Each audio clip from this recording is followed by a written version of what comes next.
விவசாயிகள் போராட்டம் தொடர்பாக நாங்கள் அறிவிப்பு கட்சி சார்பாக அறிவிச்சிருக்கிறோம். எங்கள் பொதுச் செயலாளர்களுடைய அறிவிப்பிலே பார்த்தீங்கன்னா சென்னையை தவிரன்னு வரும். அதனால் நம்முடைய உணவுத்துறை அமைச்சர் சென்னையில் குடியிருக்கிறதுனால A to Z இன்னும் கொஞ்ச நாள் சென்று கற்றுக்குவார். இப்போ எனக்கு தெரியல. இந்த நடப்பு ஆண்டில் விவசாயிகள் நெல்லுக்கு பயிரிடுகிற அடி உரம் இருக்கு இல்லையா, 20க்கு 20 பாமணி 20-20ன்னு பேர்.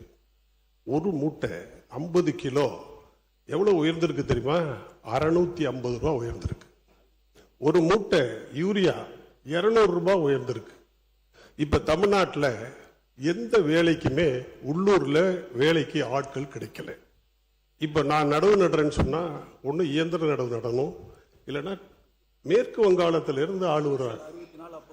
அப்புறம் மின்சார கட்டணம் 2 மடங்கு உயர்ந்து போச்சு. டீசல் இல்ல பயன்படுத்துறாங்க. டீசல் பாத்தீங்கன்னா 105 ரூபா 110 ரூபாய்ச்சு. ஆக பூச்சி மருந்து அப்படியே டபுள் ஆயிடுச்சு. பூச்சியும் அதிகரிச்சிருச்சு, பூச்சி மருந்தும் அதிகரிச்சிருச்சு, நோய் மருந்தும் அதிகரிச்சிருச்சு. ஒரு வாரத்துக்கு ஒரு தடவை மருந்து அடிச்சாதான் நெல்லை பயிரை காப்பாற்ற முடியும் என்கிற நிலை இருக்கிறது. நான் இந்த வறட்சியில 16 ஏக்கர் நடவு செய்திருக்கிறோம். டைரக்டர் வந்தாங்க, தோட்டக்கலை டைரக்டர் வந்தாங்க, டிஸ்ட்ரிக்ட் கலெக்டர் வந்தாங்க, வந்து பார்த்தாங்க. இப்போ இந்த எரிச்ச வெயில்ல மழையே இல்லாததுனால நம்ம இருப்பு வச்ச தண்ணியை பாய்ச்சதுனால இந்த டெம்பரேச்சர் ரைஸ் ஆகி எங்க ஊர்ல எல்லாம் பாத்தீங்கன்னா பேரவைத் தலைவர் 2 பக்கம் கடலுங்க, ஒரு பக்கம் கிழக்கையும் ஒரு பக்கம் தெற்கையும், 2 பக்கம் கடல்ல கடல் காற்று வீசுறதுனால நல்ல தண்ணியே உப்பு தண்ணியா மாறிடுது. அதனால நிலத்துல பாதி வரைக்கும் பயிர் இருக்கும், பாதி வரைக்கும் செத்து போச்சு. டைரக்டர் பார்த்தாங்க, தோட்டக்கலை டைரக்டர் பார்த்தாங்க, கலெக்டர் பார்த்தாங்க, விவசாயத்துறை மாண்புமிகு விவசாயத்துறை அமைச்சர் சொன்னார் என்னமோ தெரியல, பார்த்தாங்க.